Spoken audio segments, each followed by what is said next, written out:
Lagliba tang taraga mangadagi kunga mari fauba New Delhi da laiba Indian Habitat Center da pangthokadaba 18 Habitat Film Festival 2026 da Manipuri feature film Phouoibee selection Tourakkhre.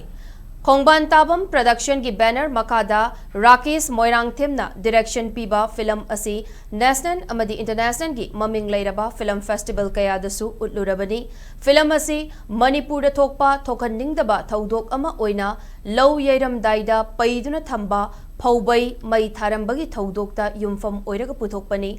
Asigumba minungshi leitana chathariba thawong asibu matungda amuk khanna tawbidanaba miyamda appeal tawba film amani. Film asida maru oiba saktam langliba singdi Raju Nong, Y Kumarjit, CH Inaubi, Loitongbam Dorendra, Susma Khetri amadi child artist oina Bloomy Khwairakpamni. Film asigi music director na Tenau HD, Saisakpa amasung Sairangbana, Thokchom Lansana Chanu, cinematographer na Bong Konjangbam, editor na Rakesh Moirangthem na oiri. Film asigi story na Rakesh Moirangthem, Somendro Moirangthem amadi Janice Salam, screenplay and dialogue na Y Kumarjit amadi producer na Suraj Khongban Tabamni.